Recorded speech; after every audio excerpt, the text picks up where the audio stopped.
So let us go back to our basic setup picture and ask ourselves, what limits the resolution of how good resolution we can do, and can we improve it? And we will take this in several different steps to look at what can be done to get a higher resolution when we do spectroscopy.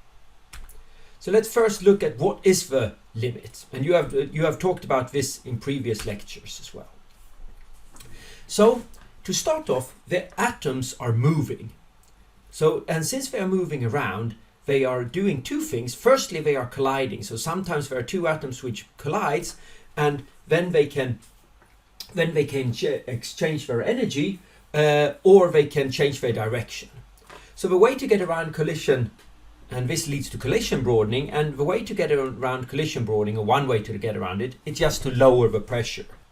And then it will be unlikely that they collide during the time the light interacts with the atoms, which is during the time they are in this region where the light beam is. Now, as you also looked at before, another broadening mechanism is Doppler broadening.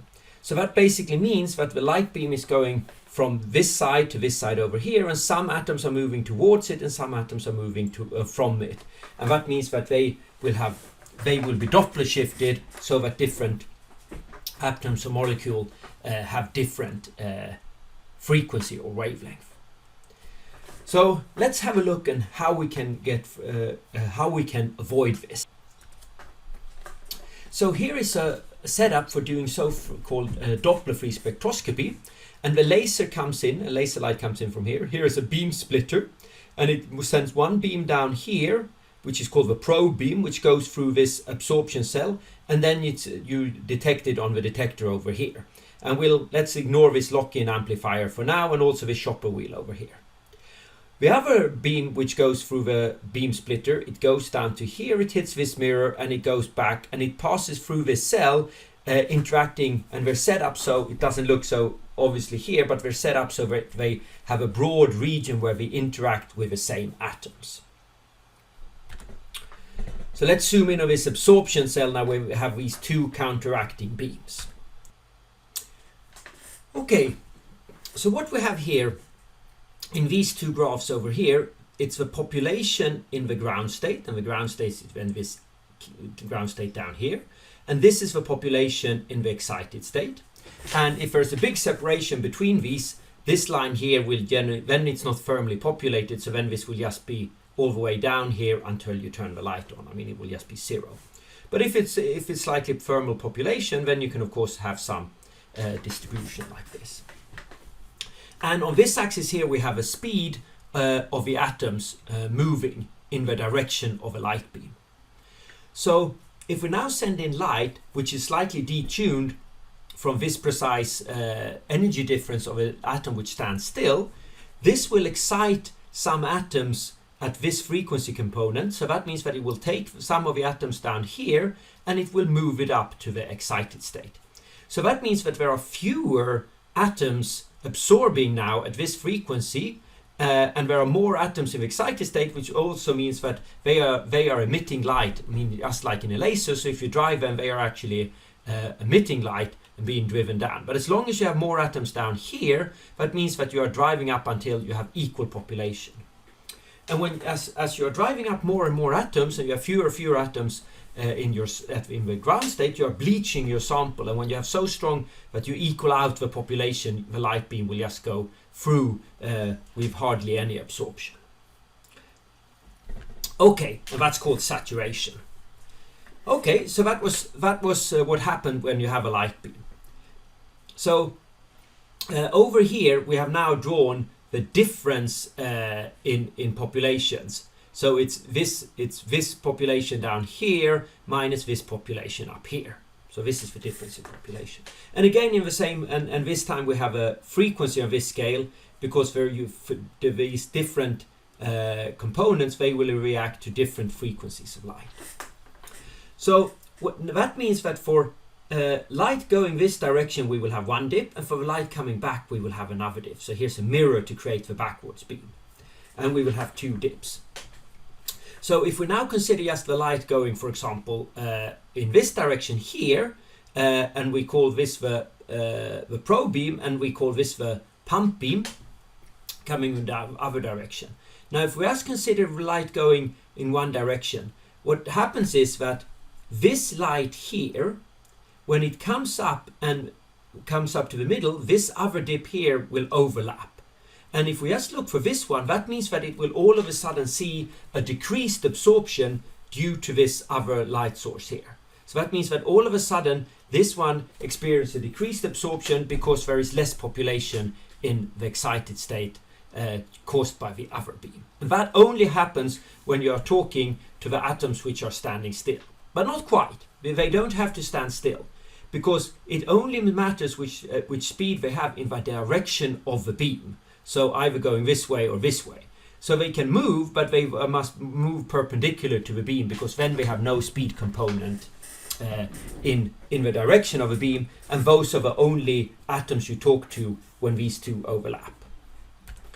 And so normally the pump beam is much stronger and the probe beam is much weaker. So that means if this is the pump beam, for example, this dip will be much bigger and this will be a very small dip. And when it comes up here with this beam here, it will all of a sudden see the big dip caused by the pump beam.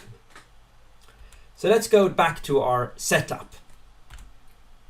Okay, so we have our probe beam and our pump beam here. So a probe beam is much weaker and the pump beam is much stronger, and it's creating a decreased absorption when they overlap in frequency, and that is only when you are at the zero frequency of these atoms. So the frequency these atoms absorb on when they are not moving. So when we are exactly at that frequency, this probe beam will see a dip in the absorption, and we will see this on the detector over here. But there were a few pieces which we ignored in this setup, namely the chopper wheel and the lock-in amplifier. And that's then we go back to the discussion about the 1/f noise, that at low frequency you have more noise predominantly in your laser, but also in your detector. So it's very difficult to measure. It's more difficult to measure accurate at a low frequency. So again, we can do the same trick, that we can put a chopper wheel here, and we will see in the next slide a different way of doing it, which basically has holes in it, so it turns the light on, off, on, off, on, off. So it's a wheel which spins around with a hole in it. And linked to this chopper wheel is a lock-in amplifier, which means that you only look at the frequency component where you are turning this laser on and off, on and off, on and off. And since you only look at that frequency component, if you remember backward to when we were talking about noise in photodiode, it goes per the square root of hertz. So that means if you look in a very narrow frequency band, you have very little noise. And that means that you can do very accurate detections. Okay, so that's how Doppler-free spectroscopy work. So now we might ask ourselves, and here we also have a lock-in amplifier to enhance the detection, how small absorption we can detect. So what is now limiting us? Well, these atoms, they are still moving around, and we have some width of this beam. That means that if we have an atom moving past here, we will only be able to interact with that atom from it enters here until it leaves over here. So that means that we have some interaction time. And this time is given by the diameter of the beam divided by the speed of the beam. So we can calculate the average molecule, the average velocity of the molecules due to the temperature they are at. And if we do, and we can then look at the frequency width of absorption, and it's approximately 1/t. So t is the interaction time, and v will be the line width we will be able to measure. So that's the frequency broadening due to that we have limited time to interrogate the atoms.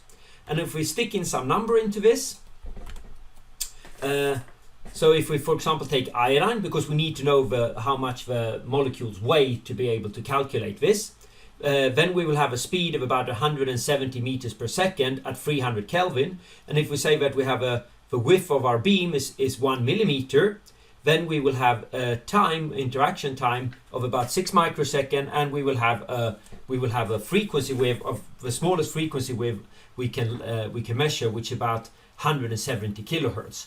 which is still a huge improvement compared to the Doppler Brownian, which typically is, depending on the molecule, but typically is around 1 gigahertz or slightly lower, 1 gigahertz.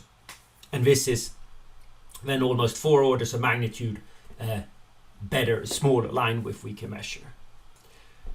Okay, so we have improved it with 4 orders of magnitude, but we must, of course, we can't stop there. We must, of course, ask ourselves, can we do better than this?